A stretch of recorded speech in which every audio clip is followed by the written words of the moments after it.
ለነበረበት ለይሁዲ እምነት በመቅናት ለእግዚአብሔር የቀና ስለመሰለው ካለበት ስፍራ ተነስቶ ክርስቲያኖችን ያሳድድ ነበር። ጳውሎስ ያሳደደ እንደነበር የገባው ሲበራለት ነው። በቃ ኢየሱስን ሲያገኝ ነው። ኦለካ እውነተኛ ዕውቀት ባህል ሆነ። ዕውቀት ተነስቼ ኢየሱስን አሳድደው ነበር አለ። ከዛ በየስፍራው ሲከሰስ ጳውሎስ ይናገር ነበር፣ እኔ ምን ላድርግ? እኔም እኮ እንደናንተ አሳዳጅ ነበርኩ። አሁንስ በቃ ጌታ እኮ ደርሶልኝ ነው። ደማስቆን ይተርካል ሁሌ። ኢየሱስን ፊት ለፊት ተገናኘሁት። በጣም የሚገርመኝን ቃል ይሄን ይናገራል። እንደውም ጳውሎስ በእኩለ ቀን ነበር ኢየሱስን የተገናኘውና በእኩለ ቀን ያለውን የፀሐይ ብርሃን ታውቃላችሁ መቼ? ከፀሐዩ ብርሃን የሚበልጥ ብርሃን አበራ ይላል። ክብር ለኢየሱስ ይሁን። ያን ጌታ ከተገናኘ በኋላ ጳውሎስ ተቀየረ። እሱ ራሱ የሚሳደድ ሆነ። ከዛ በኋላ እሱ ራሱ የሚደበደብ፣ የሚታሰር፣ የሚንገላታ ግን ታስሮ ምን ይላል? ኢየሱስ ጌታ ነው። ያለህበት ስፍራ የሞት ስፍራ ነው። ከሞት አምልጥ። እያሳደድከኝ ያለህበት መንግስት የጨለማው መንግስት ስለሆነ ነው። አሁን ደብድበ እዚህ በፊልጵስዩስ ከተማ ጳውሎስና ሲላስ ታሰሩ። ደብድበዋቸውን ያሰሯቸው። ከዛ ምንድን ነው የሚለው ጳውሎስ? ደብድበው ያሰሯቸውን ሰዎች ኢየሱስ ሕይወት ነው፣ ኢየሱስ ጌታ ነው፣ አምልጡ ካላችሁበት ስፍራ። ይሄን ያደረጋችሁብን ካላችሁበት መንግስት የተነሳ ነው፣ ካላችሁበት ከጨለማው መንግስት የተነሳ ነው ብሎ ጳውሎስ ወንጌልን ይናገራል። እና ምን እያልኳችሁ መሰላችሁ? እኚህ ሰው ቢወዱን ነው እኔ ጥያቄ ማነሳው። እኔ ብሩክ የሚባል እንደው በጣም ልዩ ነው ምናምን ብለው ቢናገሩ ኩዌሽን አረጋለሁ። ብሩክ ወንጌል መስራት አቁመሃል ማለት ነው። መናገር አቁመሃል ማለት ነው። የጨለማውን መንግስት ማፍረስ አቁመሃል ማለት ነው። ይሄን ነው እኔ ጥያቄ ማደርገው። ያላቸውን ነው ሊሰጡን የሚችሉት። እኛ እንወዳቸዋለን እጅግ በጣም። ምንም ክርስቲያኖችን ቢጠሉ እኛ እጅግ በጣም እንወዳቸዋለን። ምክንያቱስ ካሉበት ስፍራ የተነሳ ነው ይሄን የሚያደርጉት። ቢያሳድዱን፣ ቢገሉን፣ ቢያሳስሩን ካሉበት ስፍራ የተነሳ ነው። እንደዛም እያደረጉ ወንጌልን እንነግራቸዋለን። መዳን በክርስቶስ ኢየሱስ ብቻ ነው። ማምለጥ በኢየሱስ ክርስቶስ ብቻ ነው። የዘላለም ሕይወት ኢየሱስ ክርስቶስ ብቻ ነው። ከዚህ ጌታ ጋር ኪዳን ቢያደርጉ ካሉበት የጨለማ ሕይወት ያመልጣሉ። ካሉበት የሞት መንደር ያመልጣሉ። ያኔ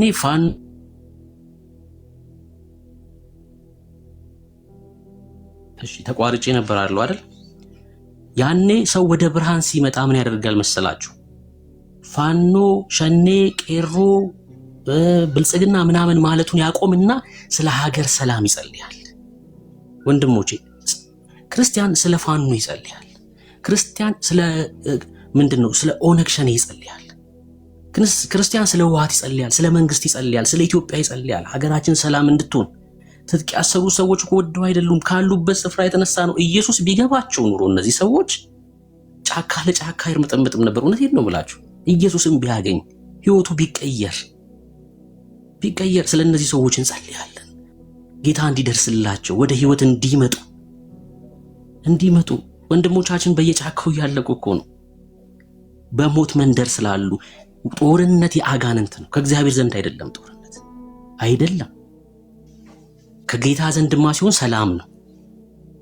ለሚገሉ ሰዎችም ትጸልያለህ። በጨለማ ያለ ሰው ታውቀዋለህ። በቃ ፋኖ ምናምን ሲል ነው የምትሰማው። እግዚአብሔር እንዲደርስለት እንጸልያለን፣ እንደዚህ ሰው ማለት ነው። እግዚአብሔር እንዲያገኘው፣ የልቦቹ አይን እንዲበራ፣ የእግዚአብሔር መንፈስ እንዲነካው፣ ካለበት የሞት መንደር እንዲያመልጥ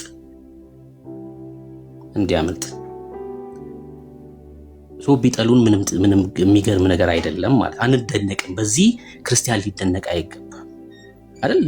እኛ በዚህ አንደነቅም። እነ ጸዲ እንደዛ ስለተናገሩ አይከፋንም። ልጆቻችንን እንጠብቃለን አለች አይደል እንዴ? ልክ እኮ ናት። ታዲያ ከፔንቴ ልጆች ጋር ስታስተምር ልጆቻቸው በቃ መንፈሱ እየተገለጠ ይወድቃል በየቦታው እንዴ? የክርስቲያኑ ልጆች በእግዚአብሔር መንፈስ የሚመሩ ልጆች ናቸው። የሷ ልጆች ደግሞ የተቀበለው የነታጡስና የናርሴማ መንፈስ ነው። እንዴት አብሮ ይስማማሉ? በኢየሱስ ስም ሲል በየቦታው ይወድቃል። ልጆቹ በየቦታው መንፈሱ ይወድቃል። ወዳ አይደለም። ልጆቻችንን እንጠብቅ ስትል ወዳ አይደለም። መንፈሱ በየቦታው እየወደቀ ተቸግራ ነው። ካለችበት ቦታ ተነስታ ነው ያን የምትናገር። ቄሶቹ ቢጠጡ ቢዘሙቱ ብናይ ያሉበት ስፍራ ነው። የቁጣ ልጆች ሆነው መቼም ከእግዚአብሔር የሆነውን ነገር ሊያደርጉ አይችሉም። የቁጣ ልጅ የዚህ ዓለም ገዢ የሚያደርገውን ፍቃድ ነው የሚያደርገው። ይሄ ልንረዳ ይገባል ማለት ነው። ሊያስደነግጠን የአጋንንቱ አሰራር ሊያስደነግጠን፣ ወንጌላችንንም ሊያዘናጋ አይገባም። የምሬን ነው የምላችሁ። እነሱ ይስደቡን፣ እነሱ ያንቋሹን፣ እኛ ኢየሱስን እንነግራቸዋለን። አለቀ። እኛ እየነገርናቸው እናልፋለን። ወደ ህይወት እንዲመጡ እንዲድኑ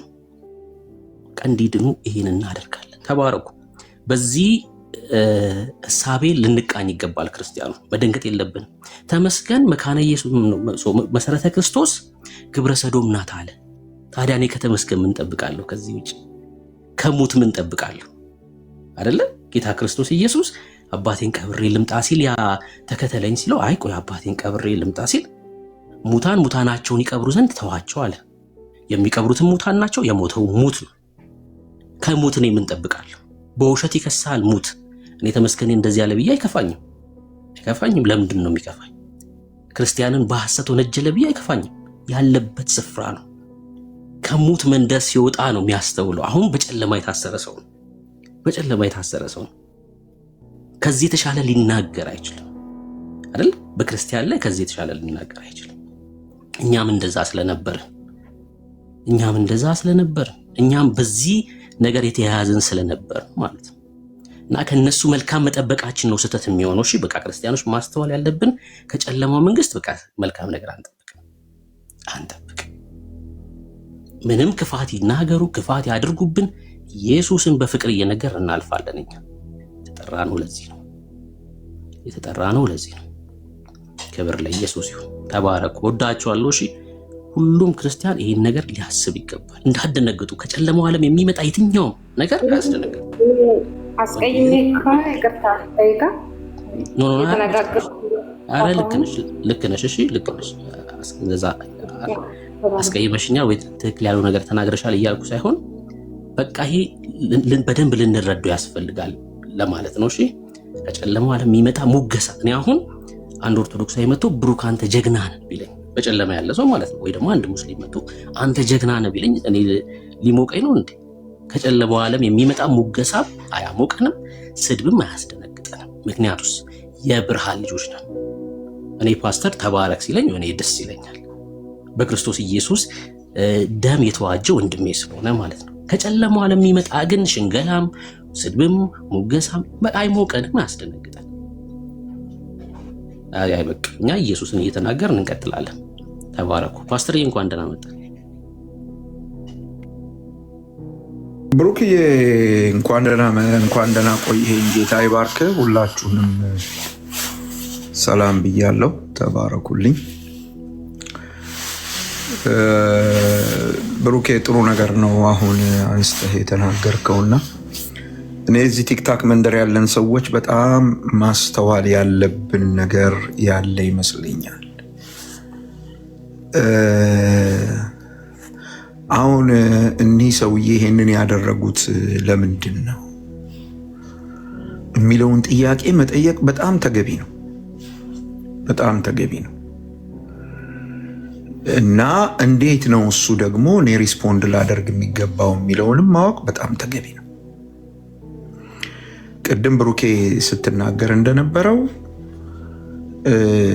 እንዴ አሁን ከጴንጤዎች ልጆቻችሁን ጠብቁ፣ ከነሱ እስላሞች ይሻሉኛል ምናምን ማለት በዚህ ልክ እኮ እንትን የሚያደርግ ነገር አይደለም። ምን ተነካችሁ? አሁን ምን ተነካን? እውነት ለመነጋገር ምንድን ነው የመጣው? ምንድን ነው የሆነው? ወንጌሉ እኮ ከዚህ የበለጠ ዋጋ ነው የሚጠይቀው። ምንድን ነው ይህን ያህል ተነስቶ በዚህ ልክ መሆን እኔ ተገቢ አይመስለኝም። አንደኛው። ሁለተኛው ሰውየው ይሄን ያደረጉበት ምክንያት ምንድን ነው? እሱ ምንም ጥያቄ የሌለው አሁን ከዚህ ጋር ሳይ ሶስተኛ ቤት ይመስለኛል የቲክታክ ርዕሰ ጉዳይ ሆኑ ሰውየው። ይሄ ነበር የሳቸው ፕሮግራም። በቃ ስራ ሊያስፈቱን ነበር የፈለጉት። ተሳካላቸው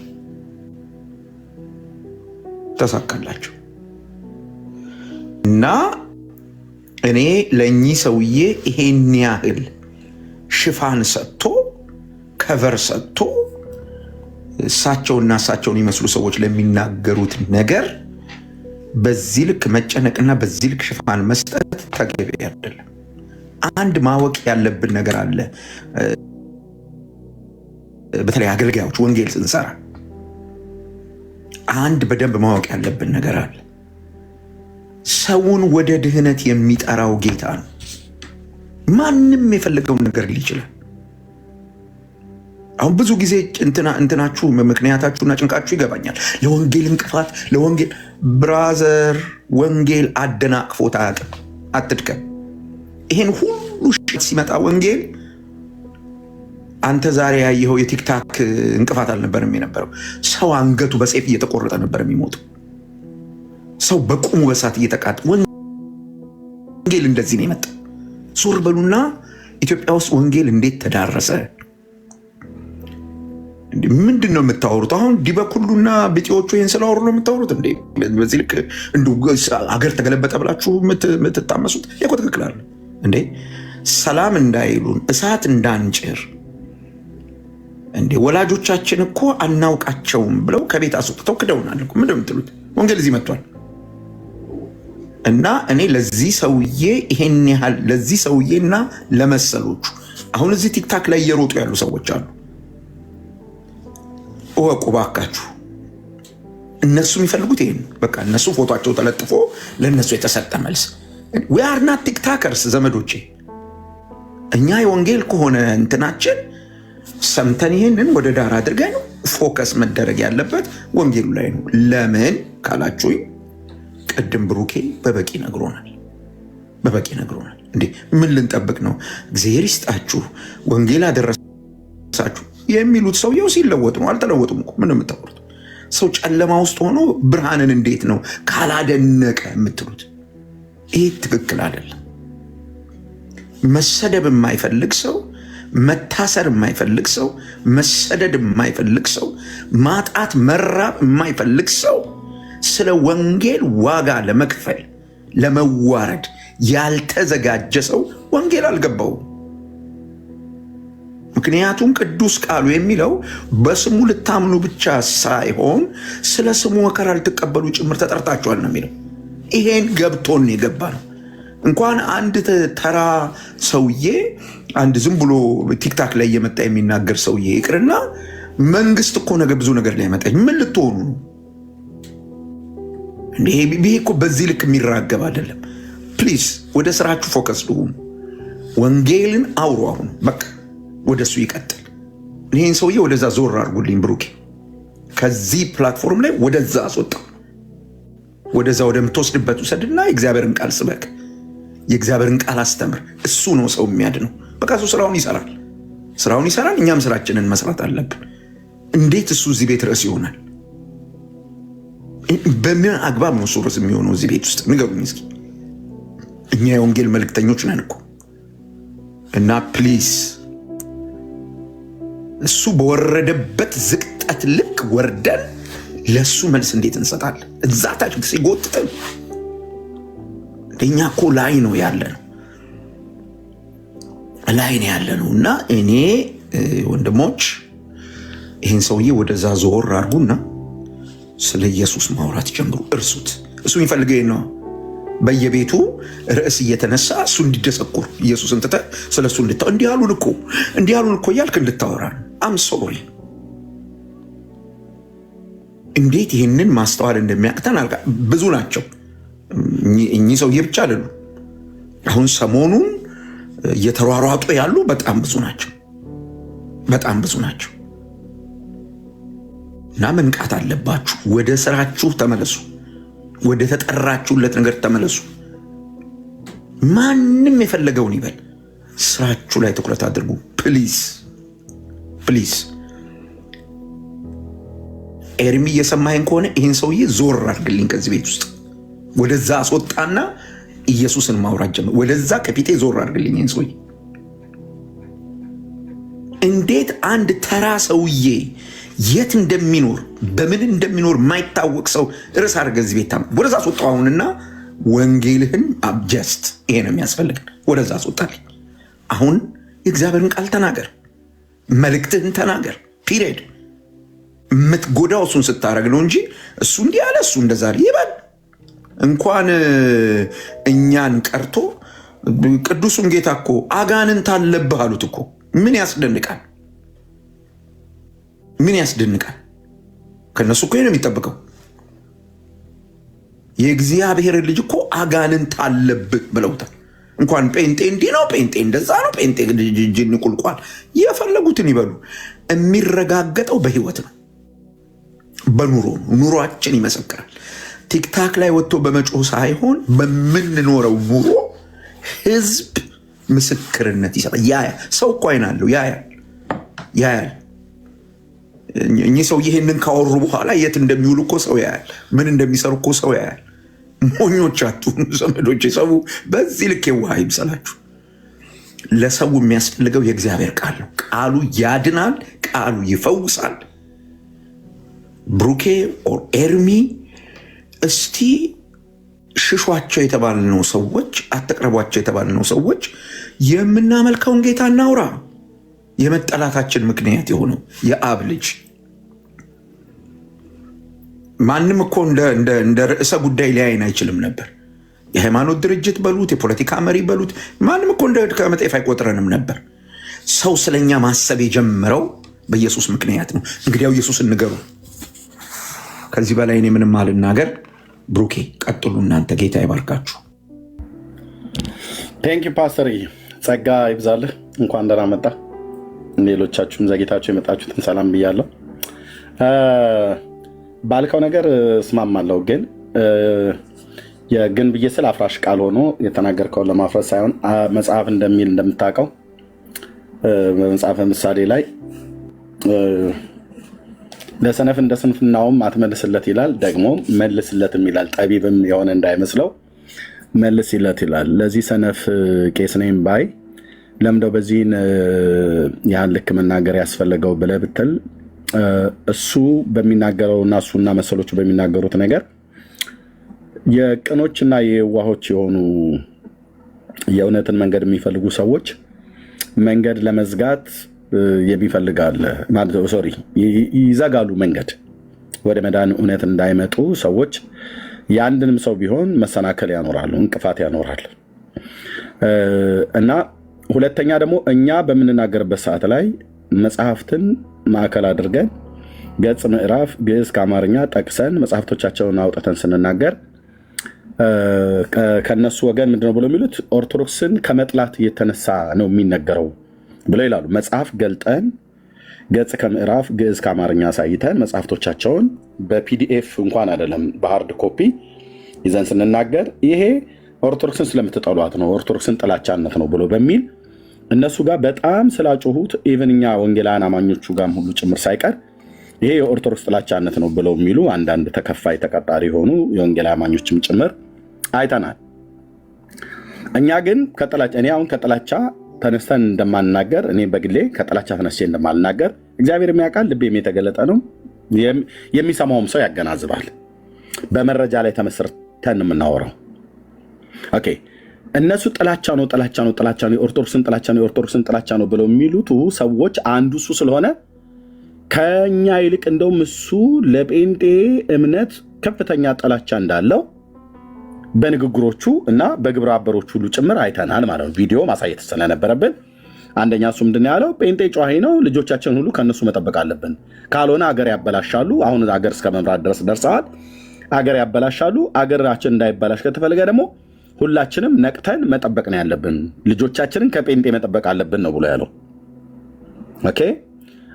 ሁለተኛ የሱም ግብረ አበሮች ቅድም ሲናገሩ የነበሩ ግማሹም ኢትዮጵያ ግማሹም እንግሊዝ ሀገር ተቀምጦ ልጆቻችንን ጴንጤን እየጠሉ ማደግ አለባቸው ብሎ የዲበክ ሁሉ ግብረ አበሮች እሱ የሚያስተምራቸው መንፈሳዊ ልጆች ብሎ የሚላቸው ሰዎች ሁሉ ጭምር ሲናገሩ የነበረው ማለት ነው። ታዲያ አሁን ይህም በመናገር ምን ታተርፋለህ? ኦኬ በጥላቻነት ተመስርቶ የሚያወራ ማን ነው ብሎ የሚለው ለማሳየት እንጂ ጴንጤ እንደመሆናችን መጠን ለምን ተሰደብን፣ ለምን ተነካን፣ ልንነካ አይገባም እና በጣም አሞናል እያል እኔ አይደለም በእውነት ጌታ እግዚአብሔር በሚያውቀው ማለት ነው። በምንም አይነት መልኩ ምናችን ተነካና እውነት ለመናገር ማለት ነው። አሁንም እኮ እውነት እንዳልከው ምንም የተነካ ነገር የለም። ታዲያ ለምን ፈለከ? ይሄንን ማት ከጠላቻ ተነስቶ እንደሚያወራ የራሱ ቄስ ነኝ ብሎ ያለው ሰውዬ ቪዲዮና ግብረ አበሮቹ የሚናገሩት ቪዲዮ እሱ በውስጥ መስመር በቴሌግራምም በዋትሳፕም ግሩፕ የሚያሰለጥናቸው ልጆቻችን እንዴ ለመጨበጥ እንኳን ጴንጤ ከሆነ በስመ አብ ወመንፈስ ቅዱስ አሐዱ አምላክ ብላችሁ እለፉ ነው ብዬ የምለው ብሎ ያ ኬኩ ነው ሼኩ የሚባለው ሰውዬ ሲናገር ነበር። እሱ ደግሞ የእሱ መንፈሳዊ ልጄ ነው ብሎ የሚለው ነው። ከዚህ በፊት ደጋግመን ሰምተናል። ይፍቱኝ ባርኩኝ ብሎ የሚለው ሰውዬ ማለት ነው። ስለዚህ እራሳቸው እኛ በመጽሐፍ ተንተርሰን ስናወራ ኦርቶዶክስን ጥላቻ ነው ብለው የሚሉቱ እነሱ ግን ያለምንም ማስረጃና መረጃ ጴንጤን እንዴት እንደሚጠሉ መምህሩም ደቀ መዝሙሩም ተመሳሳይ አይነት እንደሆኑ ማሳየት ስላለብን ብቻ ነው እንጂ አሁን ይህ አንድ መተተኛ ደብተራ ለእኔ አርዕስት ሆኖ አይደለም። በሐዋርያት ላይ አይደለም በጌታ ላይ የደረሰው እናውቃለን። በዚህ ዓለም የጌታ ተከታዮች የበረበሩት በቅዱሳን ሐዋርያትም ላይ የደረሰ እናውቃለን። በባለፉት ትውልዶች በቤተክርስቲያን ታሪክ ውስጥም የሆነውን ነገር በታሪክም አንብበናል። እኔም ባለሁበት በዚሁ ዘመን ሕያዋን የሆኑ ምስክሮች ስለ ጌታ ስለ ኢየሱስ ክርስቶስ ስለ ስሙ ምስክር በመሆናቸው በወህኒ ሲያስሯቸው፣ ሲያሰቃዩቸው፣ ሲገድሏቸው፣ ሲያሳድዷቸው ከቤተሰቦቻችን ሁሉ ጭምር ማለት ነው። እኔ አሁን ምንም ሆንኩ የእናቴ ልጅ ሰርግ አግብቶ አይደል እንዴ ሰርግ ላይ እኮ አትገኝም መናፍቅ ተብዬ ተባልኩት። የእናቴ ልጅ ማለት ነው። ታላቅ ወንድሜ አግብቶ ሰርግ ላይ እንዳልገኝ ሁሉ ጭምር ተከልክያለሁ። አክራሪ ኦርቶዶክስ ነኝ ብላ የምትል ሴት ስለነበረ ያገባው እንድመጣ አልተፈቀደም እና ደረቴን ደቃሁ። የዛን ቀን በፍጹም ስለ ኢየሱስ ነው ይሄ የሆነው። በሙሉ ለምን እህቶች ወንድሞቼ በሙሉ በሚያገቡበት ሳለ በእርግጥ አሁን በጌታ ሆነዋል። ለምን ሙሉ በሙሉ ለምን ሳይጠሩኝ አይቀሩ? ጌታ እግዚአብሔር ምስክሬ ነው። አያቴ እኮ ለዘመናት የናፈኩት አያቴን እኮ ልስመው ፈልጌ አንተ ዘር አሰዳቢ ሂድ ከዚህ ብሎኝ ነው በሞት የተለየኝ። የእናቴ አባት ማለት ነው። ዘር አሰዳቢ ብሎ ማለት ነው። ሳይስመኝ አባባ እያልኩት ማለት ነው። እና እንዴት ወይኔ ምና አልልም። ታዲያ ምን ያህል ጥላቻ እንዳላቸው እኛ ጥላቻ ሳይኖርብን መጽሐፍቶቻቸውን ገልጠን መጽሐፍ ቅዱስን ገልጠን በንጽጽሮች መልክ ምን ያህል የተበከለ ትምህርት እንደሆነ ከመጽሐፍ ቅዱስ ውጭ የወጣ መጽሐፍቶች እንዳሏቸው መጽሐፍቶቻቸው ደግሞ ምን እንደሚያስተምሩ ሰው በኢየሱስ ክርስቶስ በማመን መዳን የሚገኝበትን ጥበብ ሊሰጡ የሚችሉ ቅዱሳት መጽሐፍ ተብሎ የተባሉት እነሱ በእግዚአብሔር ላይ በኢየሱስ ክርስቶስ አምኖ ሰው የኃጢአት ይቅርታው እንደሚያገኝ ይነግረናል። የእነሱ መጽሐፍቶች ደግሞ የአንድ ሰውዬ የአንድ ሁለት እግር ያለው ሰውዬ የእሱን መቃብር ከሳምክ አይደለም ክርስቲያን አይደለም አሕዛብ እንኳን ቢሆን አረማዊ እንኳን ቢሆን እስላም እንኳን ቢሆን ይድናል ብሎ የሚል መጽሐፍቶቻቸውን አውጥተን ስላሳየን ጥላቻ ነው አሉ። እንግዲያው ጥላቻ ነው። ጥላቻ ከሆነ እናሳያችሁ። በራሳችሁ ካህናት በተባሉት በራሳችሁ ምዕመናን አንደበት ሲነገር ስሙ ብሎ ለማለት ነው ቪዲዮን የከፈትኩትኝ ያሳየሁትኝ። ፓስተር ይህም ትክክል አለ። ኤርሚ ቴንኪው። ምንድን ነው መሰለህ አሁን ያልከው ነገር እንዳለ ሆኖ የጨነቀው እርጉዝ ያገባል ይባላል።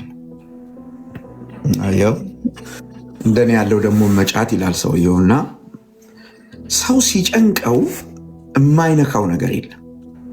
አየህ ሪሊ አሁን ትምህርታቸው ሙግት ውስጥ ገብቶ ውሃ እንዳላነሳ ስህተት እንደሆነ ጠፍቷቸው ይመስልሃል? እንዴት ያትርፉት ህዝቡን?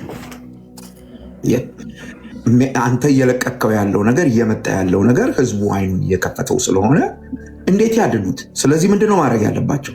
አይ ኤርሚያስ ኦርቶዶክስን ይጠላታል። ኤርሚያስ ኦርቶዶክስን ይጠላታል በነሱ ልክ። አሁን ይሄን የምነግርህ ስለኚህ ሰውዬ ብቻ አይደለም። አሉ ብዙ ሰዎች እዚህ ሶሻል ሚዲያው ላይ ስፔሻሊ ከአንተ ጋር ተያይዞ ርዕስ መሆን የሚፈልጉ ሰዎች እንዳሉ ደጋግሜ ነግሬያለሁ። ታውቃለህ። ይሄ አንደኛው ሰውዬ ነው እና ጨንቋቸዋል። ምንም እኮ ግልጽ እኮ ማለት በእጅ የሚነካ የሚዳሰስ ተጽዕኖ እኮ ተፈጥሯል። ለዚህ ቀላል ማስረጃ የጥምቀት ቀንን ማስታወስ ነው፣ ዞር ብሎ ማስታወስ ነው። በዛ ልክ ልብ አድርግ፣ በዛ ልክ ጥምቀቱ ባዶ ሆኖ ሃርሞኒካ የሚነፋ የሚደንስ ወጣት ጠፍቶ እና ጴንጤን ሰላም አትበሉ ላይሉ ነው፣ ጥሩ ሰሩ ምናምን ሊሉ ነው። ኖ ርዕስ ነው የሚቀይሩት። ታዲያ ኤርሚያስ ምንድን ነው ማድረግ ያለበት ነው ጥያቄ። ኤርሚያስ ማድረግ ያለበት ሰውየው ርዕስ ለመቀየር ነው የመጡት።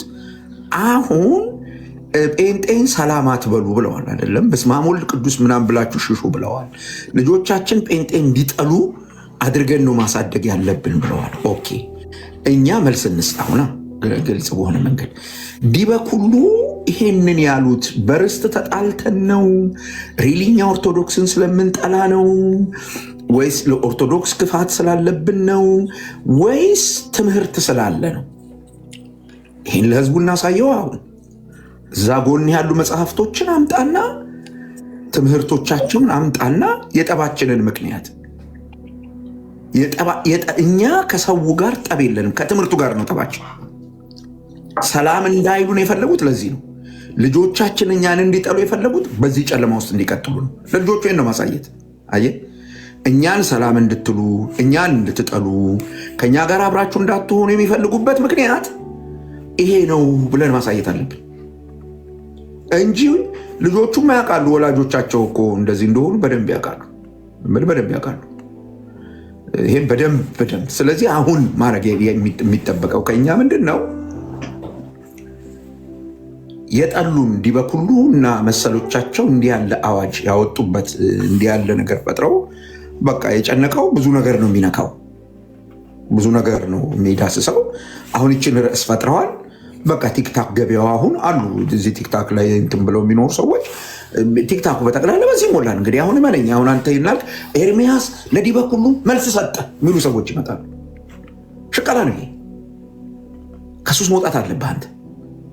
በአንተ መነገድ የለበትም። አንተ የወንጌል አገልጋይ ስለ ምንድነው መደረግ ያለበት ያልከኝ እንደሆነ ዲበኩሉ የሚጠሉን ሐሰተኞች ስለሆንን ክፉዎች ስለሆንን ኦርቶዶክስን ስለምንጠላት አይደለም። ታዲያ ለምንድን ነው ከተባለ የሚጠሉን ይሄንን ይሄ ትምህርት በእግዚአብሔር ቃል እውነት መሰረት ልክ አይደለም ስላለ ነው። ትውልዱ ይሄንን አያውቅም። የሚመጡት ልጆቻቸው ይሄን አያውቁ። ስለዚህ ለትውልዱ ቪዲዮ ማስቀመጥ ካለብህ ዲበኩሉ እኛን የጠሉበት ምክንያት ብለህ አሳየን። ዲበኩሉ ልጆቻችሁ ከክርስቲያን ወይም ከጴንጤ ልጆች ጋር ሰላም እንዳይባባሉ እንዳይገናኙ ልጆቻችንን ከነሱ እንጠብቅ ያሉበት ምክንያት ብለህ አሳየን። እሱ ቪዲዮ ላይ ይቀመጥ ለትውልድ። አየኸው፣ ይቀመጥ። የሚመጣው ትውልድ ዝም ብለህ እንደ ድሮ አትመርምር እያልክ የምታስፈራራው ትውልድ እንዳይመስል መረጃ ገላብጦ አይቶ የሚወስን ትውልድ። በጣም በጣም በጣም ይሄ መታወቅ አለበት። ፈርሷል። ያ ዘመናውን አልፏል። ገዝቻ ያለው አስራ ያለው ምናምን ብለህ የምታስቆሙት የለም። አሁን እንደሱ ቢሆን ጃል ሜዳ ባዶውን አታገኘውም ነበር። ብራዘር፣ እኔ አሁንም የምነግርህ ነገር ምንድን ነው? ኤርሚ ለምን ተነካን አላችሁ አይደለም። እኔ ይህንን ያነሳሁት ለምንድን ነው? አንዳንድ ወገኖች ይቅርታ ጠየቁ፣ ይቅርታ ይጠይቁ ሁሉ ብለው ሲሉ ስለሰማሁ ነው። በዚህ ውስጥም ስላሉ እኔ ምን እሳቸው ይቅርታ ጠየቁ አልጠየቁ ምን ያደርግልኛል? እኔ እሳቸው ጌታን ቢቀበሉ ነው የምፈልገው። እሳቸው እንዲድኑ ነው ያኔ እንጂ ይቅርታ ጠየቁ አልጠየቁ እንዳዝማር ምንም እንትን አይደለም። እልቅ ጊዜያችንን እሳቸውን ርዕስ ከምናደርግ ለምን ጠሉን? ሪሊ እሳቸው እንዳሉት እኛ ረባሾች ስለሆንን ነው? ጨዋዮች ስለሆንን ነው? ወይስ ሌላ ምክንያት አለ? ሌላ ምክንያት አለ። አየህ፣ ሰውየው ሁለት ነገር አቀላቅለው ይዘው መጥተዋል። ፖለቲካ በአንድ እጃቸው፣ በሌላ እጃቸው ደግሞ ሃይማኖታቸውን ወይም ሃይማኖታቸውን ትምህርት ሊያድኑ ነው የመጡት። አየህ፣ ሊያድኑ ነው የመጡት። እኛም ተግተልትለን ሄደን እዛ የፖለቲካ ምናምን ውስጥ ገብተን ስለ ብልጽግና ይሆን ስለ ሾኔ በሉት ስለ ማምጣልኝ ፋኖ አር ናት አወር ቶፒክስ አይደሉም። የኛ ቶፒክ አለ። እኛ ስለ ፖለቲከኞች የምናደርገውን እናውቃለን። እንደነሱ ወጥተን አንጮህም። በጭራሽ አንጮህም። የምናደርገው እናውቃለን። እኛ አምላክ አለን፣ እኛ መጽሐፍ አለን፣ ትምህርት አለን። ለሀገር መሪ ምን ማድረግ እንዳለብን እናውቃለን። ለሀገር መሪ ምን ማድረግ እንዳለብን እናውቃለን። ሲቀጥል በኢትዮጵያ ምድር ላይ እየሆነ ያለውን ለውጥ እንኳን እኛ አንድ በስደት የሚኖሩ ሰውዬ ይቅሩና አውሮፓውያኑም ሊያስተባብሉት አልቻሉም። ስለዚህ እሱን ተዉ፣ ወደዛ ተዉና ዲበኩሉ ለምን ጠሉን? ሪሊ ጨዋሂ ስለሆነ ነው። እኛ የእኛ ጩኸት ረብሿቸው ነው። በሆርን ስፒከር በሌሊት ከሚጮሁት ጩኸት የበለጠ ጩኸት ጮኸን ነው እኛ? ወይስ ሌላ ጉዳይ አለ? ወይስ ሌላ ነገር አለ? አለ ካልካምጣ፣ አዎ ካልካምጣ እሱን አሳየን፣ ለትውልዱም እሱን አሳየን እንጂ ጩኸት ይለካል። በሆርን ስፒከር ከሌሊቱ 10 ሰዓት እኮ ሰው ተኝቶ የሚረብሽ ማህበረሰብ አለ፣ የሚጮህ ማህበረሰብ አለ። እኛ ምናልባት ፀሐይ ሞቀን ቁርስ በልተን ወደ ጸሎት ቤት ሄደን ሊሆን ይችላል ጮኋችሁ የተባለ። በቀን በአደባባይ መንገድ ላይ ሄደን ሊሆን ይችላል ጮኋችሁ የተባለ። ሰው መተኛት ባለበት ማረፍ ባለበት የደከመ ማረፍ ባለበት ሰዓት እኮ በየአቅጣጫው ሆርን ስፒከር ከፍቶ የሚጮህና የሚረብሽ ማን ሆነ ይታወቃል። ማሉን ይታወቃል። ብዙ ባዘራ አረገንም። እሱ ግን ዲበኩሉ ይሄንን ሁሉ ሸምትተው እኛን የጠሉበት ምክንያት ምንድን ነው? የምታውቀው ነገር ካለ እኛን እንዲሸሹ ያሰኛቸው ነገር፣ እኛ እንዲጸየፉ ያደረጋቸው ነገር ካለ እሱ ንገረን። በእግዚአብሔር ቃል ንገረን፣ በማስረጃ ንገረን። ለእኛ ይጠቅማል፣ ለትውልድ ይጠቅማል እንጂ ይበቃቸዋል። ሰውዬ ከዚህ በላይ ሊወራላቸው አይገባም ባይኔ። ሌላው በጣም ማወቅ ያለብን ነገር ስለ ሰው መዳንም ስናስብ ቅድምም እንዳልኩ እኔ በጣም አንድ ማለት ይጠቅማል ብዬ ስላሰብኩ አሁን ኤርሚ አያቴን እንዳልስም ተከለከልኩ፣ ወንድሜ ሰርግ ላይ እንዳልገኝ ተከለከልኩ ብሎ ካለው ጋር የተያዘ እኔ ጌታን ተቀብዬ እኮ ጊዜውን ርዝመት አልነግራችሁም። ጌታን ተቀብዬ ወደ ቤተሰብ ስመጣ የኔ ቤተሰቦች ለመጀመሪያ ጊዜ የቤተ ዘመድ ስብሰባ የተሰበሰቡት በእኔ ጉዳይ ነው።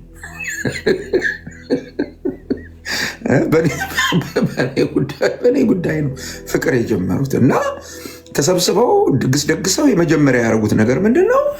ታቆማለህ ኢየሱስን መከተል ወይስ አታቆም? እናቴ ጡቷን አውጥታ ልረግምህ ነው ማለች እና በዛ ሁሉ ነገር አልስማማም ስል ፋይናል የሆነው ነገር ምንድን ነው? ከአሁን ወዲህ ይሄ የእኛ ዘር አይደለም ብለው ነው ያሰናበቱ። ዳስ ፋይን። ግን መጨረሻ ምን ሆነ ካልከኝ እናቴ ልትሞት ስትል ናናናናናና ብላ ጠርታኝ ራሷ ማለት ነው። በእግዚአብሔር ፊት ነው የምናገር። ጠርታኝ ራሷ ስታየው ነገሩ ትክክል እንዳሉ ወደ መጨረሻው ስትደርስ አይ በቃ አሁን መሄዴ ነው፣ ጌታን መቀበል ፈልጋለሁ ብላ ጌታን ተቀብላ በሰላም ነው ሄደችው። በሰላም ሄደችው። እመነኝ፣ መዳን ያለበት ሰው ይድናል።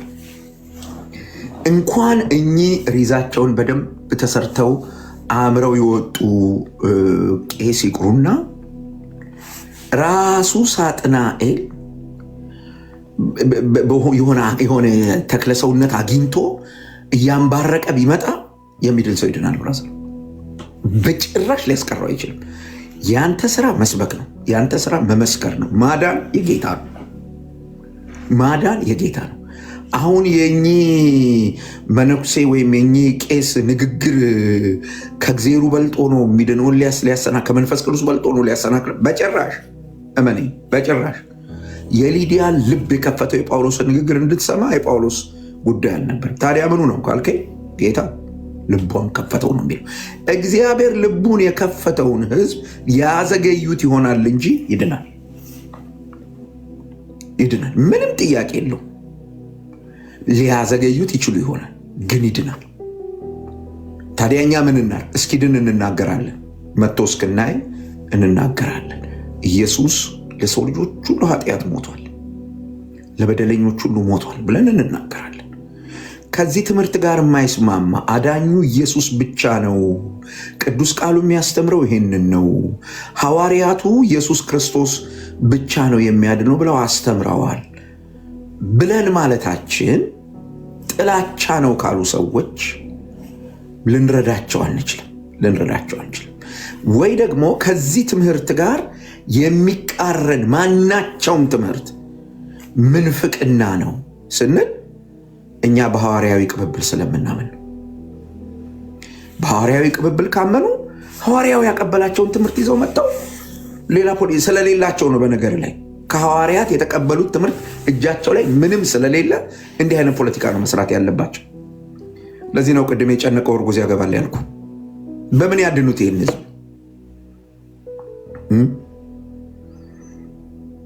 እና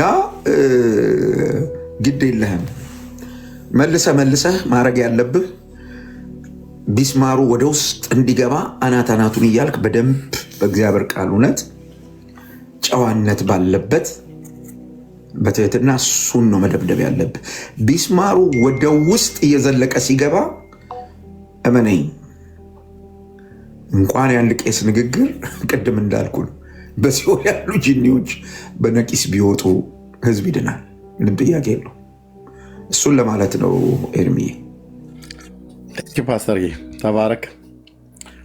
ምክንያታቸውንማ እንግዲህ የምናውቀውን እናገራለን፣ በመረጃ በቪዲዮ ለዚህ ያደረሳቸው እሱም ሆነ ሌሎቹን ሁሉ ጭምር ነው የምናገረው። በተለይ በፔንቴኮስታሉ እምነት እንቅስቃሴ ላይ በግራም በቀኝም በፊትም በኋላም ጦርነቱ የተከፈተው ጥላቻው የበዛው ከመቼ ጊዜ ጀምሮ ነው ብዬ ቅድም መግቢያ ላይ ስገባ ተናግሬ ነበር። መቼ ነው የት ነው የጀመረው ብሎ የሚለው ማለት ነው። ኢየሩሳሌም ነው የጀመረው። እኛ ጋር አዲስ የተጀመረ ነገር የለም። በፔንቴኮስታሉ ላይ በጌታ መንፈስ ቅዱስ መውረድ በቅዱሳት ሐዋርያት ላይ ከመጣበት ጊዜ ጀምሮ ቤተክርስቲያን ከተወለደችበት ጊዜ ጀምሮ እነዛ ቅዱሳን ሐዋርያት አባቶቻችን በጣም ተፈርተው ነበር። በጣም ያው እንደምታውቁት የእግዚአብሔርን ቃል ማለት ነው።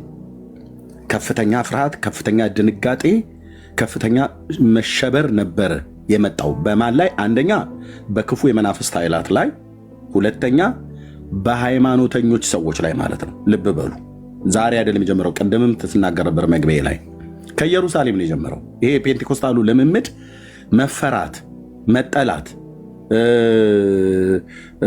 በዚህ ምክንያት መሸበር የጀመረው መቼ ነው? ኢየሩሳሌም ላይ ነው። የስም ማጥፋቱ ምናምን ነገር ሁሉ የጀመረው እዛ ነው።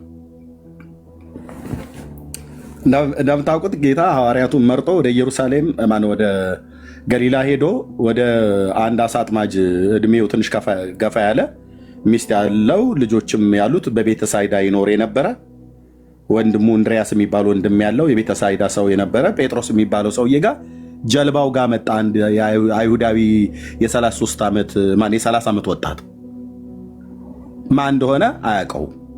አይሁዳዊ ብቻ መሆኑ ይታወቃል። እስራኤላዊ መሆኑ ይታወቃል። ሁለቱም እስራኤላውያን ናቸው። ጴጥሮስም እስራኤላዊ ነው፣ ኢየሱስም እስራኤላዊ ነው። ቀረበ የሆነውን ታውቃላችሁ። መረቡን እያጠበን ያገኘው ጀልባዋን ውሃ እየነቀነቃት ምንም ሳያጠምድ አድሮ ማለት ነው። ታሪክ ቀያሪው ጌታ ወደ እሱ ጋር እንደመጣ ግን ጴጥሮስ አላወቀም። ጌታ ግን ያውቃል። በዓላማ ነው እየተራመደ የመጣው።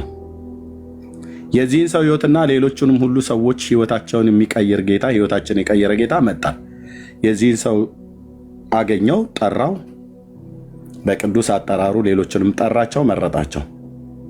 እዛ ጋር ጀልባው ላይ አሳውን ካጠመዱ በኋላ አትፍራ፣ እኔ ኃጢአተኛ ሰው ነኝ ብሎ ሲለው አትፍራ፣ ከዚህም በኋላ አሳ አጥማጅ ሳትሆን ትውልድ አጥማጅ አደርግሃለሁ፣ ሰውን ታጠምዳለህ አለው። የሁልጊዜ ጸሎቴች ነች። በጌታ ጴንጤ ከሆንኩ ጊዜ ጀምሮ ስጸልይ በጌታ ፊት እንዲህ ነው ብዬ የምጸልየው። እዛ የዮና ልጅ ስምዖን ጴጥሮስ ጀልባ ጋር መጥተህ እሱን አግኝተው ታሪኩን የቀየርክ ከአሳ ማጥመድ አውጥተህ ትውልድን ወደ መንግስትን እንዲያጠምድ የጠራኸው ጌታ ብዬ ነው የምጸልየው። ደግሞ ጸሎቱም ሰርቷል፣ እየሰራም ነው። እኔም ላይ ብቻ ሳይሆን ሌሎችም ላይ ማለት ነው። ያጠመደውን አሳ እንኳን በላው፣ ሸጠውና ተጠቀመበት እንኳን አልታ እዛው ነው ትተውት ሄዱት። ከነ ዮሐንስ ከነ ዘብዴዎስ ጋር ተጠራርቶ እዛው ነው ትተውት ሄዱት። ሸጡት፣ አውጥተው ሸጠው ለአገልግሎት እንዲጠማቸው የሚል እንኳን የለም። ኢየሱስን አይተው የማይታው ነገር የለም። ቶና ተከተሉት። የቤተሳይዳው ሰው ጴጥሮስ ከወንድሙ ከእንድርያስ ጋር የያዕቆብ ወንድም ዮሐንስም ሁሉ ጭምር ሆነው አባታቸውን ትተውት ሄዱ። እነኚህ ሰዎች ልብሳቸውን ብትጠጋ ግምግም ነው የሚሸተው፣ አሳሳ ነው የሚሸቱት። ታሪካቸው ፀጉራቸው ያማረ የተቆረጠ አይደለ፣ ጫማቸው የተለየ ጫማ አይደለ። በኢኮኖሚ ድህነት የተመቱ አካባቢዎች ናቸው እነዛ በገሊላ ባህር ዙሪያ ያሉ እና ግን የሰማይ የምድር ፈጣሪ እነዚህ ሰዎች ጋር መጣ። ዮናስ ማነው ጴጥሮስ ጋር መጣ፣ ጠራው። ሲያገለግል አዩት፣ በቃልም በተግባርም። መጨረሻ ወደ ሰማያት ሲያርግ ጠብቁ፣ ኃይልን እስክትቀበሉ ከኢየሩሳሌም እንዳትወጡ አላቸው። ጌታችን ጠብቁ፣ አስተምሯቸው። 3 ዓመት አስተምሮ እንኳን ኃይልን ተቀበሉና ጠብቁ፣ ኃይልን እልክላቸዋለሁ፣ መንፈስ ቅዱስን እልክላቸዋለሁ፣ ጠብቁ ብሏቸው በቀነ ቀጠሮ ነው የተለያዩት። የጌታ መንፈስ መጣ፣ በላያቸው ላይ ወረደ፣ በምታዩት መልክ ማለት ነው። ከዛስ ታሪክን ቀያሪው ጌታ መንፈስ ቅዱስ በውስጡ ሲያድር ለጴጥሮስ እዛ ጀልባው ላይ ሰውን አጥማጅ አረጋለሁ ብሎ ያለው ጌታ በአንድ ቀን ስብከት 3000 ሰው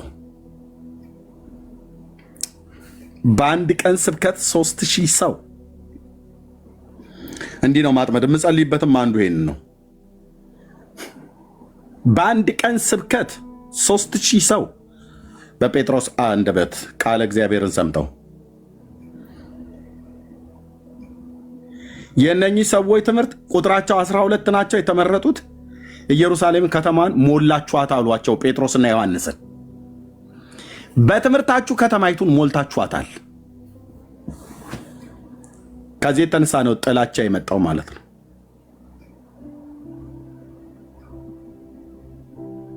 ጥላቻ የመጣው ከዚህ የተነሳ ነው። ከዛ ጊዜ ጀምሮ ነው እንግዲህ እስካሁኑ ሰዓት ድረስ ያለው ማለት ነውና አስፈሪው የጴንቴኮስታሉ አካሄድ ተብሎ ቢባል ምንድነው የሚያስፈራው? ትውልድን ለእግዚአብሔር መንግስት በጌታ ቃል የምናጠምድ ስለሆነ ነው። እና አይገርመንም። ይሄ ደግሞ ይቀጥላል ስራው። ዲበኩሉም ይሁን ሌሎቹ እውነት ለመናገር ከስረዋል። የከሰሩት በራሳቸው አንደበት ደጋግሜ እንዳሳየዋችሁ በጣም ብዙ ትውልድ ነው ያጡት።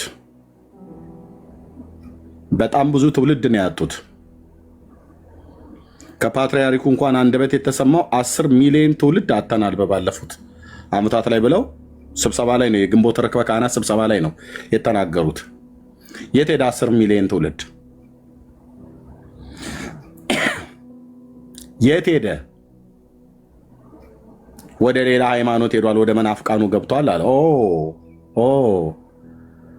ስለዚህ ይህንን ሩጫ ለመግታት ነው ስም ለማጥፋት የሚሄዱት። እኛ ችግር የለው፣ ስምን ማጥፋት ይችላሉ። እኛ ግን ስራውን ወንጌሉን እንቀጥላለን። የፔንቴኮስታሉ እምነት ይጠፋል ወይስ ይጨምራል? እየጠፉ እየሄደ ነው፣ አሳስቦናል እያሉ ለሚያዝኑልን ሰዎች እየጠፋን ነው ወይስ እየጨመርን ነው ያለ ነው? ፔንቴኮስታሉ እየጠፋ ነው ወይስ እየጨመረ ነው እየሄደ ያለው? እራሳቸው ናቸው የተናገሩት። 10 ሚሊዮን ትውልድ አሉ።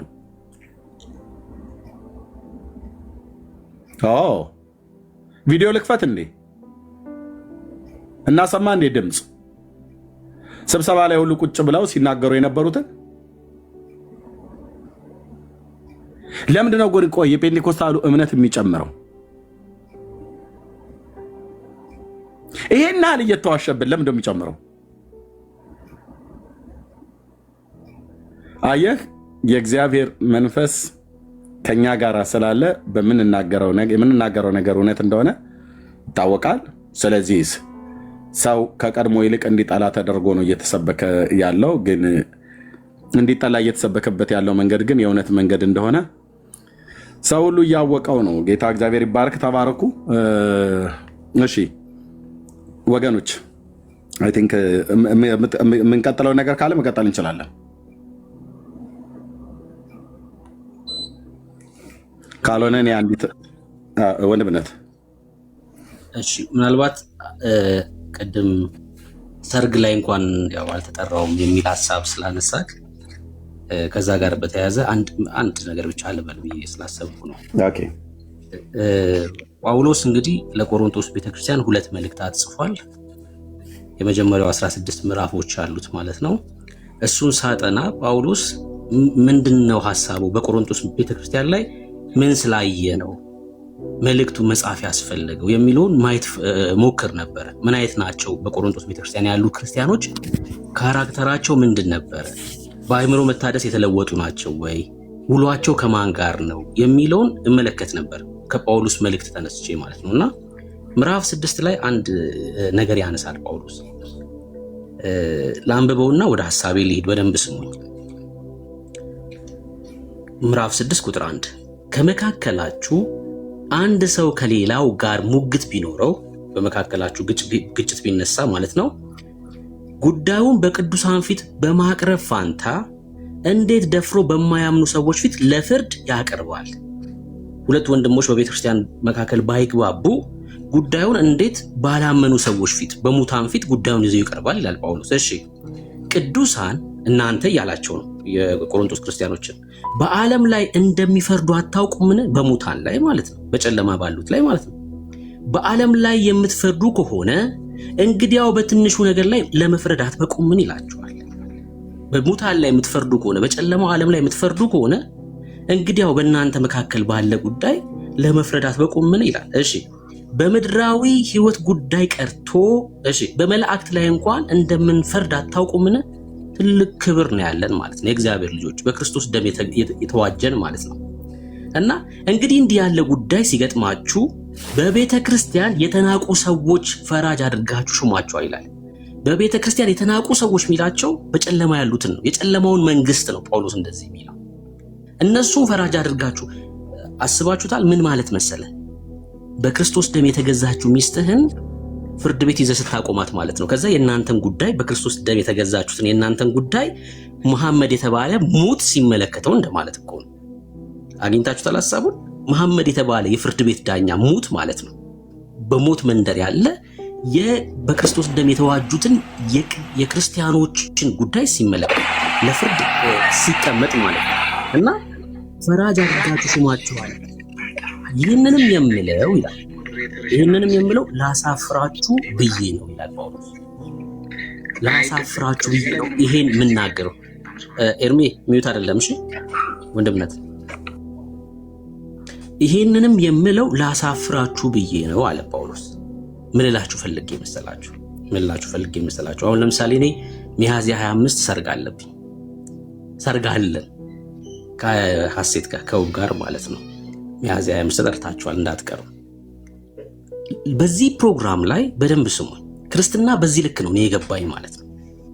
ክርስትና በዚህ ልክ እንደሆነ የእግዚአብሔር ቃል አስተምሮኛል። በዚህ ፕሮግራም ላይ በስጋ እናት አባት የሆኑ ቤተሰቦቼ ጣልቃ መግባት አይችሉም፣ ሊያማክሩን አይችሉም። የኔ በስጋ አባት እናት የሆኑት ምክንያቱስ ሙታን ስለሆኑ ወንድሜ በዚህ ፕሮግራም ላይ ሊያማክረኝ አይችልም። የሷ ቤተሰቦች በዚህ ፕሮግራም ላይ ጣልቃ መግባት አይችሉም፣ ምክንያቱስ ሙታን ስለሆኑ ፕሮግራማችን ላይ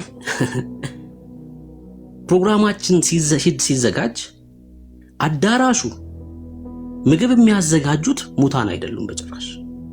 ሙታን የኛን ፕሮግራም ሊያዘጋጁ አይችሉም። በክርስቶስ ደም የተዋጀ ብቻ ነው የኛ ፕሮግራም ማዘጋጀት የሚችለው፣ ሊያማክረን የሚችለው ዊዲንግ ፕላን የሚያደርገው ማለት ነው። ፕሮግራማችንን የሚመራልን ሙት አይደለም፣ በክርስቶስ ደም የተዋጀ ነው። መብት የለውም። በቅዱሳን ፕሮግራም ላይ ሙት መብት የለውም። ፕሮግራሙ ላይ ይገኛሉ። ኢየሱስ ይነገራቸዋል። ገብቷቸዋል። ፕሮግራሙ ላይ እኮ ይገኛሉ። አክብረን እንጋብዛቸዋለን፣ እንጠራቸዋለን ፕሮግራማችን ላይ። ከዛስ ኢየሱስ ይነገራቸዋል። ኢየሱስ እሱ ህይወት እንደሆነ እስካልተቀበሉ ድረስ እዚህ ምድር ላይ ብቻ እስካለን ድረስ እንደሆነ አብረን የምንሆነው እነግራቸዋለን። ከዛ ለዘላለም እንለያያለን። ምክንያቱም ሰው በኢየሱስ ካልሆነ ወደ ሲኦል ስለሚሄድ ማለት ነው።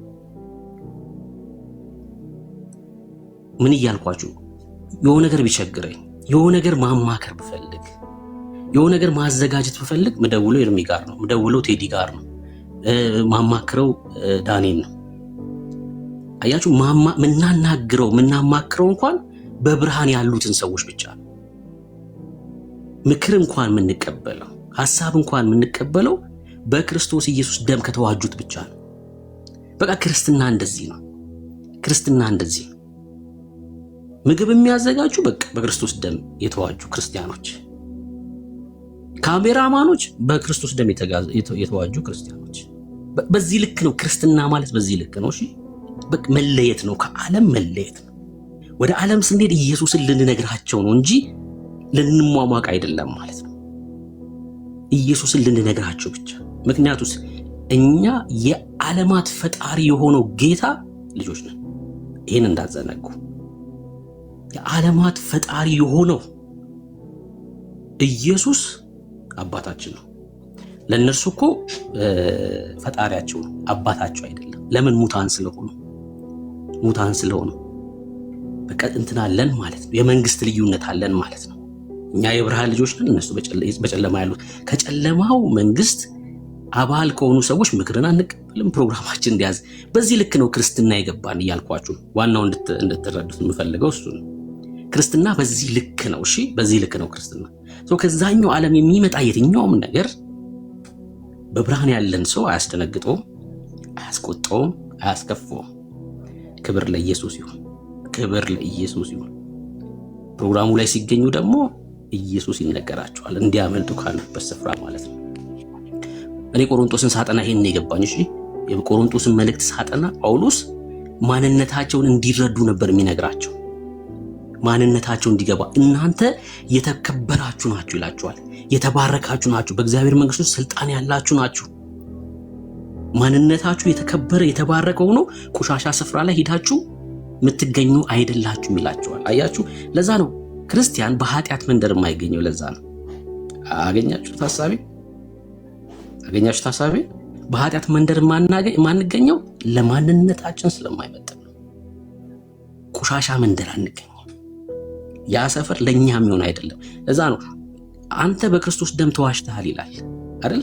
በዋጋ ተገዝተሃል ይልና ጳውሎስ በቆሮንቶስ መልእክቱ እዚሁ ምዕራፍ 6 ላይ ይህን በዋጋ የተገዛውን ስጋህን ከጋለሞታ ጋር እንዴት ታስተኛዋለህ? በጣም ታሳፍራለህ እኮ ነው የሚለው ጳውሎስ። ይሄ ስጋ በክርስቶስ ደም የተገዛው የተዋጀው ስጋ ከጋለሞታ ጋር የሚተኛ አይደለም። አንተ የተባረክ ነህ፣ የተለየክ ነህ፣ ቅዱስ ነህ። በጨለማው መንደር ሂዶ የሚጋደም አይደለም። ይሄ ገላ ማለት ነው የምንንቀው ስፍራ ስለሆነ፣ የኃጢአት መንደር የቆሻሻ ሰፈር ስለሆነ ማለት ነው። እዛ ስንሄድ ምን ልናደርግ ነው? ኢየሱስን ልንናገር ነው። ክብር ለኢየሱስ ይሁን፣ ክብር ለኢየሱስ ይሁን። ይሄን መልእክት የምናገረው ምናልባት በዓለም ያለ ሰው ጓደኛ አድርጋችሁ የያዛችሁ ካላችሁ ለእናንተም ጭምር ነው። በዓለም ያለች ሴት ጓደኛ አድርገህ ያለክ ክርስቲያን ካለክ፣ እህቴ አንቺ በዓለም ያለ ሰው ፍቅረኛ አድርገሽ ያሽ ካለሽ ጌታን በጣም ነው የምትጠይው ማለት ነው። ጌታን በጣም ነው የምትጠላው ማለት ነው ወንድም አለ። ምክንያቱስ በክርስቶስ ደም የተገዛን ይሄን ስጋ ወስደ በጨለማ ካለ ሰው ጋር ህብረት አድርገሃል ማለት ነው። ህብረት አድርገሃል። ለጌታ አልታመንክም፣ ለጌታ አልታመንሽም። ከነሱ ጋር ህብረት የምናደርግበት ምንም ግራውንድ የለም። አለቀ። ስንሄድ እዛ መንደር ልናበራ ብቻ ነው። ብርሃን ከጨለማ ጋር ህብረት የለውም። ሁለተኛ ቆሮንቶስ መጽሐፍ ላይ ማለት ነው ጳውሎስ ይናገር። ምንም መጋጠም የለንም ብርሃን ከጨለማ ጋር። እናንተ ብርሃን ናችሁ። ጳውሎስ በኤፌሶን መልእክቱ ላይ አስቀድሞ ምን አለ? እስኪ ኤፌሶን 5:8 ይሄን ጥቅስ ሁሌ አንብቡት። እሺ ሁሌ አንብቡት፣ ማንነታችንን ስለሚነግረን ይሄ ጥቅስ። አስቀድሞ ጨለማ ነበራችሁ ይላል ኤፌሶን 5:8። አስቀድሞ ምን ነበራችሁ? ጨለማ ነበራችሁ። አሁንም ሰው በክርስቶስ ካላመነ ጨለማ ነው። አሁን ግን እናንተ በክርስቶስ ኢየሱስ ምንድናችሁ? ብርሃን ናችሁ። ማን ነው ጥቅሱን ፖስት የሚያደርግልኝ? ምንድናችሁ? እናንተ በክርስቶስ ኢየሱስ ብርሃን ናችሁ። ታዲያ ለዛ ነው ጳውሎስ ብርሃን ከጨለማ ጋር ምን መጋጠም አለው የሚለው። አያችሁ፣ ከጨለማ ጋር ህብረት የምናደርግ አይደለንም። እኛ ብርሃን ስለሆንን በክርስቶስ ኢየሱስ ምንድናችሁ? ብርሃን ናችሁ። ክብር ለኢየሱስ ይሁን፣ ክብር ለኢየሱስ ይሁን። እዛ መንደር ስንሄድ ልናበራ ህይወትን ልንናገር እንጂ ከብርሃን ጋር ከጨለማ ከብርሃን ጋር ምንም ህብረት የለውም። ምንም ህብረት የለውም አይደለ? አቀድሞ ጨለማ ነበራችሁና አሁን ግን በክርስቶስ ኢየሱስ እናንተ ብርሃን ናችሁ ይላል እግዚአብሔር ቃል። ጌታ ዘመናችሁን ይባርክ። ጌታ ዘመናችሁ ማንም ክርስቲያን እንዳያመቻመች። ክርስትና መለየት ነው። በቃ ክርስትና ማንነትን የማወቅ ጉዳይ ነው። ማንነትን የማወቅ ጉዳይ ነው። ይህን ጠንቅቃችሁ ልትረዱ ይገባል። ጌታ ዘመናችሁን ይባርክ። እጅግ በጣም ወዳችኋለሁ። የክርስቶስ ደም ደግሞ አጋምዶናል። እህት ወንድም አድርጎናል። ላንለያይ ለዘላለም ማለት ነው። ለዘላለም አብረን ልንኖር የክርስቶስ ደም እህት ወንድም አድርጎናል። በስጋ ወንድሜ ከሆነው ይልቅ እናንተ እጅግ በጣም በብዙ ትበልጣላችሁ። በስጋ ወንድሜ የሆነው ከእናትና ከአባት በመወለድ ነው። እናንተ ግን በደም ነው የተወለዳችሁት። በቃ ክርስትና እንደዚህ ነው። እናንተ በደም ነው የተወለዳችሁት። ከእግዚአብሔር መንፈስ ነው የተወለዳችሁት። አባታችን እግዚአብሔር ነው። እግዚአብሔር ነው አባታችን። ይበልጣል ይሄ እህትና ወንድምነት። ይሄ እህትና ወንድምነት ከጨለማ ጋር ህብረት የሚያደርግ አይደለም። ጌታ ዘመናችሁን ይባርክ። ክርስትና ይሄ ነው፣ እንድትረዱት ብዬ ነው። ኤርሚዬ እንቀጥል፣ ርዕሱ ላይ ተባረክ። ተባረክ ወንድምነት። ቴንኪዩ ጸጋ ይብዛልህ።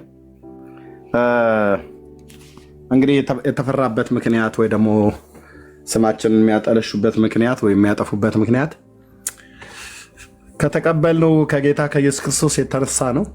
ካመንነው ወንጌል የተነሳ ነው። ደግሞ በየጊዜው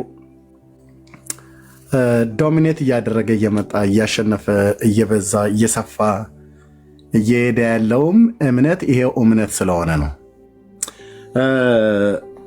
አይ ቲንክ ዶክተር ሻውል አንድ ነገር ጽፎ እንደነበረ ነገረኝና ገብቼ አላየሁትም። እስቲ ገብተን አብረን አንብበው። እሱ ፔጅ ላይ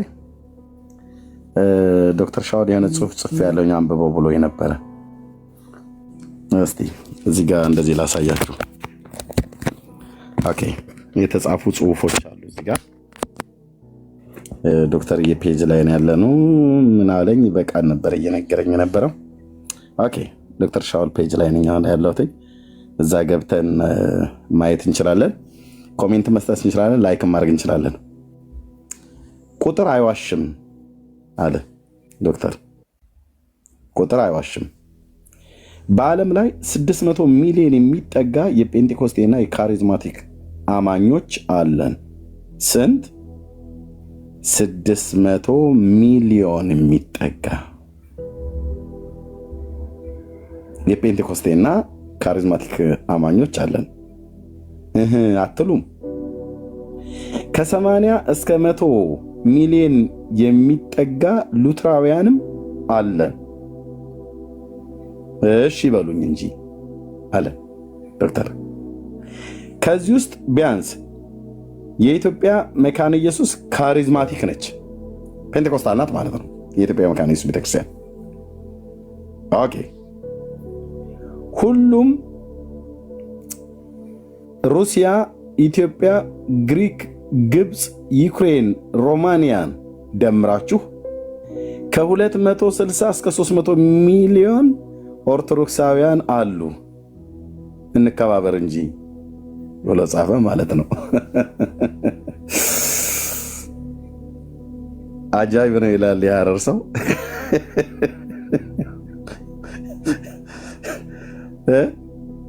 ይሰማል ይሰማል ወይ? እደግመዋለሁ ይህን ጽሁፍ እንዴት ደስ የሚለው። ገብተን ኮሜንት ምናደረግ ሼር እናደረገዋለን። እኔም ገብቼ በዛኛው በዋናው አካውንት ያደረገዋለሁ። ቁጥር አይዋሽም። በዓለም ላይ 600 ሚሊዮን የሚጠጉ የፔንቴኮስቴና የካሪዝማቲክ አማኞች አለን። ከ80 እስከ 100 ሚሊዮን የሚጠጋ ሉትራውያንም አለን። በዚህ ውስጥ ቢያንስ የኢትዮጵያ መካነ ኢየሱስ ካሪዝማቲክ ነች፣ ፔንቴኮስታል ናት ማለት ነው። ራሷ ነች ቤተክርስቲያኒቱ ነች የተናገረችው ኦፊሻል። ሁሉም ማለት የሩሲያ፣ የኢትዮጵያ፣ የግሪክ፣ የግብፅ፣ የዩክሬን፣ የሮማንያ፣ የህንዶችንም የሶሪያንም ኦሪየንታል የተባሉ በሙሉ ጨምረህ ብትቆጥር በዓለም ላይ ያሉት ከ260 እስከ 300 ሚሊዮን ኦርቶዶክሳውያን አሉ። ከዚያ አኳያ ሲደርስ ግማሽ እንኳን አይሆኑም ማለት ነው በዓለም ዙሪያ ከፔንቴኮስታሉ ጋር እንኳን። ሉተራውያንንም አብረን ከጨመርን ምን ያህል ሊሆን እንደሚችል አስብ። ከ80 እስከ 100 ሚሊዮን ማለት ነው። ስለዚህ 100 ሚሊዮን እዚህ ላይ ብንጨምር ወደ 700 ሚሊዮን ፔንቴኮስታል አለ ማለት ነው።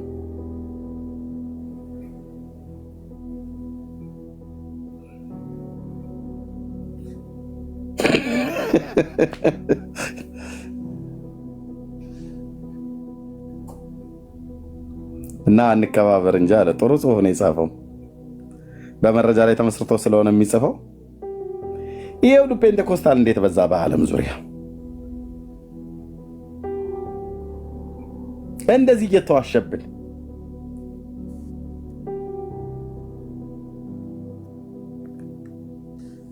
እግዚአብሔር መንፈስ ቅዱስ ከኛ ጋር እንዳለ ከምታይበት ነገር አንዱ ይሄ ነው። ለእግዚአብሔር ክብር ይሁን፣ ለእግዚአብሔር ክብር ይሁን።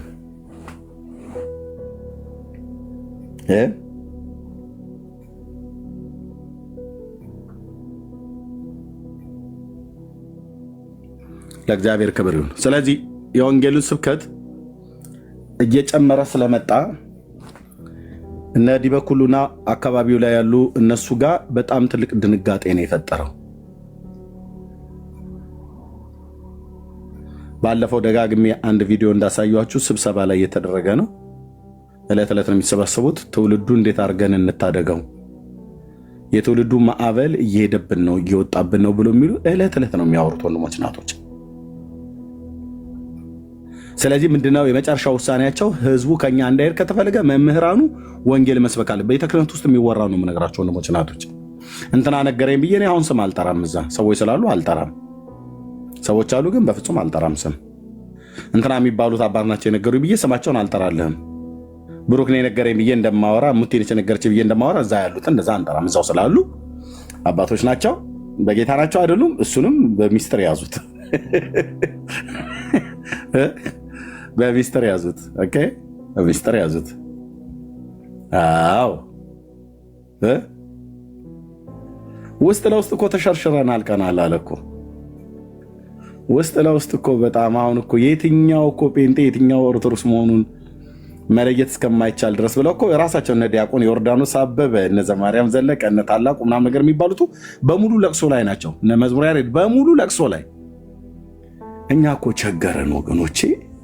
ምንድን ነው ግን ማድረግ ያለብን? ያው አባቶች ናቸው ብለህ የምትላቸው ከሁሉም እኮ በቃ ማለት ምን የትኛውን ከየትኛው ለይተን ልናቅ እስከማንችል ድረስ ተቸግረናል። እኚህ ትክክለኛ የሃይማኖት ቅናት ያላቸው አባት ናቸው ብለን ስንል እነሱ ከነኛ ወገን ሆነው ነው የተገኙት። ምንድን ነው ታዲያ ማድረግ ያለብን? ያው ህዝባችንም እንደምታውቁት ያው እየሄደ ነው፣ እየወጣ ነው። ህዝቡ ይወጣል እና ምን እናድርግ? ማድረግም ያለብን አይ በቃ ስድቡን እናጧጥፈው። በደንብ አድርገን ማህበረሰቡ እንዲጠላቸው አድርገን ብንናገር ህዝቡ ወደዛ ሊሄድ ይችላል። አይ ይሄንማ ሞከርን፣ በጣም ብዙ ዘመን እኮ ሞከር ነው፣ ብዙ ዘመን ሞከር ነው። ጭራሽ ህዝቡ ለማየት እያሉ ነገሩን ቼክ ለማድረግ ለማረጋገጥ እያሉ እየሄዱ እዛው ቀሩ። እኛ ያልሆነ ነገር ናቸው። ህዝባችን ደግሞ ያው እንደምታውቁት ሄዶ ለማረጋገጥ ይፈልጋል። ያው ወፍጮ ቤት የገባ ዱቄት ሳይነካው ሊወጣ እንደማይችሉ እነሱ ጋር ከሄዳችሁ በጣም ብዙ ነገር በዚህ እኮ ነው። እውነትም እኮ ደግሞ እኮ እውነት ለመናገር እኔ እንደው በመድኃኔ ዓለም ክርስቶስ ይኸው ዛሬ ኦርቶዶክስን ኦፊሻል ልለምናቸው፣ እንደው በጌታ ልለምናችሁ፣ በጣም ጸያፍ የሆነ ስድብ እየፈለጋችሁ ተሳደቡ። እኛን የወንጌላውያን አማኞችን ማለት በቃ ህዝብ በጣም ቅፍፍ የሚለውን ነገር ፈልጋችሁ ተናገሩ። ለምን ህዝቡ ያንን ነገር ቼክ ለማድረግ ሙሉ ወንጌል ይመጣል፣ መሰረ ክርስቶስ ይሄዳል። እዛ ደግሞ ሲመጡኛ ወንጌል ስንሰብክ ያገኙናል። ይኸው ነው የሆነው። እኔን አሁን ኦርቶዶክስ ያጣችበት ምክንያት ውሸት ዋሽታ ነው። ቤት ዘግተው ዝሙት ይሰራሉ ብላ ስታወራ ካህናቶቿ ሰማው። ቤተልሔም ውስጥ እሳት እየሞቀን እያለን እውነታችሁና አልኩ። አዎ አረጋግጣለሁ ብዬ ሄድኩኝ እና እውነትም እንደተባለው ቀረኋ። ቀረ የሚያስቀር ነገር ስላለ የሚያስቀር ነገር ጴንጤዎቹ ሲያወሩ አገኘኋቸው። እንዴት ቆንጆ እና እባካችሁ ኦርቶዶክሳውያን እንደው በእውነት እኔ በሌላ ታቦት በምትሉት ምናምን ነገር አለ ምንም ስለ መድኃኔዓለም ግን ለምናችኋለሁ ይሄ ስም ማጥፋት ዘመቻችሁን ቀጥሉ። ይገርማችኋል ዛሬ ቃለ ሕይወት ቤተክርስቲያን ያየኑ ጉድ ሄዳችሁ ብታዩት በእውነት ይሄ ህዝብ ከዚህ ህዝብ ጋር ነው ወይ የምንኖረው በላችሁ እንድትሉ የሚያደርግ ስንት ነውር እኮ መሰላችሁ ያየሁት እያሏችሁ ዋሹብን። የሚሰማችሁ ትውልድ ካለ ይሰማና ወደኛ ጋር ሲመጣ ለማረጋገጥ ሲመጣ እኛ ወንጌል እንነግረዋለን ማለት ነው። እና ይቀጥል እያልኩ ነው እኔ ስም ማጥፋቱና ጥላቸው እና ታዲያ አሁን የድሮ ስድብ መሳደብ ያዋጣል አያዋጣም? ስለዚህ ምን አሉ አሁን አባቶች በአንድ አፍ ነው መቋሚያ ወዝውዞ መንግስተ ሰማያት የገባ የለም። ታዲያስ ተነሱ ወንጌል ስበኩ፣ አትፍሩ። ጨለማ ውስጥ ነን ያለነው፣ ድቅድቅ ጨለማ ውስጥ ነን ያለነው። ማህሌት በመቆምና ቅዳሴ በመቀደስ የኦርቶዶክስ ህልውናዋ አይቀጥልም። ህልውናችን እንዲቀጥል የምትፈልጉ ከሆነ ወንጌል ስበኩ አሉ ጳጳሱ። አለቀ አለቀ። ምን ውስጥ ነው ያለነው አሉ? ድቅድቅ ጨለማ ውስጥ ነው ያለነው አሉ። ምእመኑ ምን አለ? ቲክቶክ ላይ መጥቶ ኑ በብርሃኑ ተመላለሱ አሉ። እኛ በብርሃን ውስጥ ነው ያለነው፣ ወዴት ነው የምትጠሩን ብለን ስላቸው በብርሃኑ ተመላለሱ፣ ዳቦ እንድትልሱ አለታላ እንድትልሱ ማለት ዳቦ እንድትልሱ አተላ እንድትቀምሱ ኑ በብርሃኑ ተመላለሱ።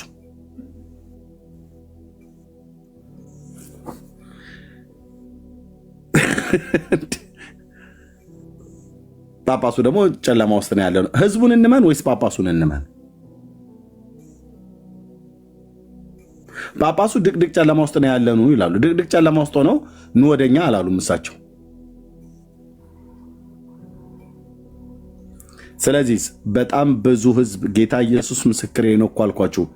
በጣም ብዙ ህዝብ እያጡ ስለሆነ እየወጣባቸው ስለሆነ አሁንም ያላቸው አማራጭ ከጴንጤ ልጆቻችንን እንጠብቅ እያሉ ጥላቻን የሚሰብኩ በውስጥ ለደቀ መዛሙርቶቻቸው ሁሉ የሚሰብኩ እንደነኛ አይነት እንደ ዲበኩሉ አይነት ሰዎች ቢኖሩም እኛ ግን ወንጌሉን እንቀጥላለን ማለት ነው። ጌታ ኢየሱስ ዛሬም ያድናል፣ ዛሬም ጌታ ነው። ኦኬ። ለሃይማኖት ተቋም መሟገት መከራከር ይቻላል፣ እንደ ሃይማኖተኛ መከራከር ይቻላል። ግን ምንም አይፈይድልህም ብራዘር። ድነት በእግዚአብሔር ልጅ በኢየሱስ ክርስቶስ እንጂ ያለው በኦርቶዶክስነት በጴንጤነት በካቶሊክነት አይደለም። እና እግዚአብሔር ይባረክ፣ ጸጋና ሰላም ይብዛላችሁ። እኔ እዚህ ላይ አቆማለሁኝ። ከዚህ በኋላ ቤት መክፈት ከአሁኗ ሰዓት በኋላ ምናልባት አልችልም። ሰው የሚከፍት ግን ሰው ካለ እዛ እሱ ቤት መሆን እችላለሁ። አንድ ቦታ ላይ ለወጣ ስለሆነ እዚህ ላይ ያበቃለሁ። የወንጌል ስብከቱ ይቀጥላል። ጥላቻቸውን ግን ማን እንደሚጠላ ግን እንድታውቁ ይሄንን ቪዲዮ አሳይተናል። ኦኬ፣ ቪዲዮአቸውን አሳይተናል። እኛን እነሱ ከጥላቻ ተነስተን የምንናገረው በደንብ አይታችሁታል። ልጆቼን ነው ብለው ያሉት እነ ጸዲ የተባለችዋል ልጆቼ ማነው ልጆቻችንን ያለው ያለችው ጴንጤን መጥላት እንዲችሉ አድርገን ነው ማሳደግ ያለብን። ጴንጤን ሲያዩ ሰው እያማተበ በስመ አብ ወወልድ ወመንፈስ ቅዱስ እያለ እንዳይጨብጣቸው እናደርገው ያሉ አሉ። ስለዚህ እነማን ናቸው ማለት ነው በጥላቻ የሚሰብኩት? በጥላቻ የሚናገሩት እነማን ናቸው? እነሱ ናቸው ማለት ነው። ኦኬ፣ አለቀ። ትውልዱ እየሰማ ነው። ቀላል ነገር አይደለም። ዩቲዩብ ላይ ያላችሁ ሰዎች እየሰማችሁ ነው። ቅድም እንደተባለው ከፍቅር በስተቀርኛ ሌላ ዕዳ ሊኖርብን አይገባም። ጸጋና ሰላም ይብዛላችሁ። በዚሁ ልሰናበት ነው ወገኖቼ።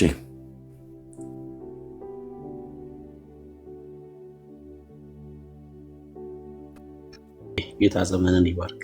አሜን። ተባረኩ። ጸጋ ይብዛላችሁ። ጌታ ይፈቅድ እንገናኛለን።